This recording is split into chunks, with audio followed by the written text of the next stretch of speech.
Today I want to share with you exactly how I retired at the age of 27. How I did it and maybe how you could do it as well. You see, I started very early at a young age, the path of entrepreneurship. I started my first business when I was in high school, just with a couple of buddies, mowing lawns for people in our neighborhoods. That's my very first business. There are three things that I did during this time that allows me to retire young and retire rich. So the very first thing is this. I focus on developing what I call high-income skills. My high-income skills.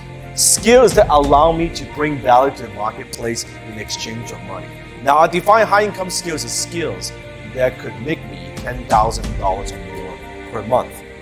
You see, the first 5 years of my business career, when I was getting started, the first 5 years, I didn't take a single day off.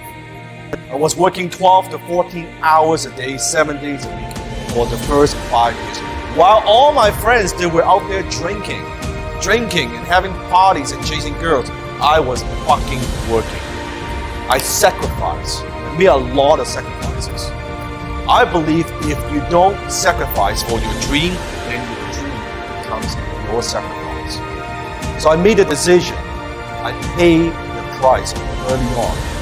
I spent a few years of my life working on myself, working on my business, doing the things that most people are too lazy to do, not willing to do, so I could have what most people cannot have. The very first high-income skill that I developed was copywriting.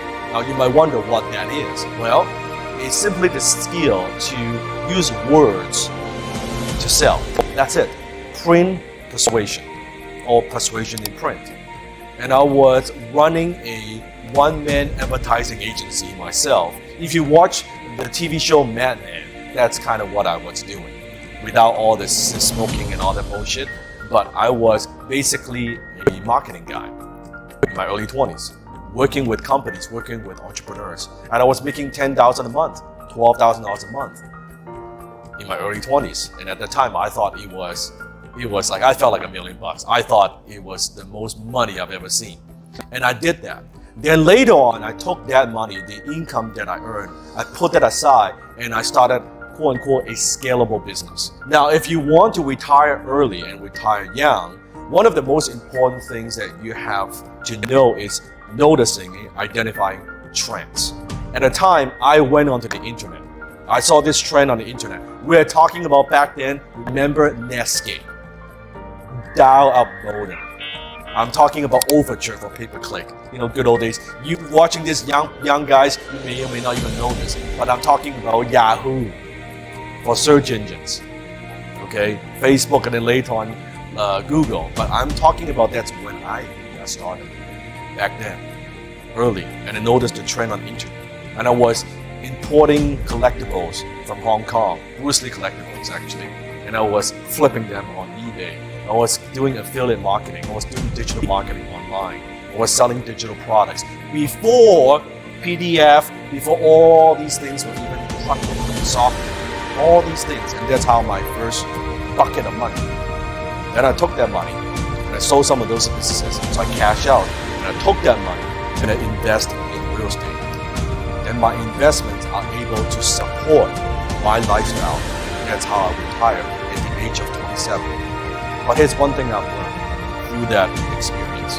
At the age of 27, I thought this was my dream. I thought I want to get to the point where I don't have to work anymore. I'll sit on the beach all day and that is going to be it. And I did that. The first month, first 30 days, I was sitting on the beach on English Bay. Just sitting there every single day, right? Looking at the beach, looking at the ocean. I thought, I have made it. You know what? All I got was sunburn. That's it. You may dream of sitting on the beach every day. I'm telling you, when you could do it, I was bored out of my mind. I thought, this is fucking stupid. I worked so hard to get here and now I'm sitting on the beach doing nothing. This is dumb. Like, did I work all like this hard and made all that sacrifices for this? Like, come on. Because you gotta understand, when you're an entrepreneur, I was going like this every day, go, go, go, go, go. Suddenly, when you have nothing to do, when you cash out, when you have investments, you're like, okay, I guess, what else do you do? right? After 30 days of that, I was sick and tired of it. I'm like, this is the dumbest thing ever. So the second month, I did something different. I actually thought, you know what, I'm gonna watch some movies. So at the time, I rented a lot of movies. A lot. I was watching 6, 7 movies, the DVDs, stack them every single day. Let me tell you something. I love movies. Don't get me wrong. But when you're watching 6, 7 movies every fucking day, you don't like movies so much anymore. Believe me. Okay. After 30 days of that, I'm like, this is again the dumbest thing ever. I just felt like I was so lazy. I felt like I wasn't doing anything with my life. Then I went to talk to my mentor, and he said, okay, Dan, here's what I want you to do. I want you to start another business. I said, no, I'm not gonna start another business. I was killing myself all these years so I could retire. You don't understand. I'm not gonna work. He said, no, you're gonna start another business. I said, no, I am not gonna start another business. He said, you're gonna start another business. I said, no. But this time, he said, you're gonna start a business from a totally different place. Because now you're made it. You could start your business coming from a place of strength, coming from a place of abundance, coming from a place of something that you want. What do you want to do? Build it around your strength. Build it around your passion. Because now money's not an issue. You're not just doing to make money. What could you do? How could you use all the skills that you've accumulated, that you've developed, all the business acumen, all the knowledge that you have? How can you use that to build something great? And I thought, that I can do. So that's my story. That's how I retired at the age of 27.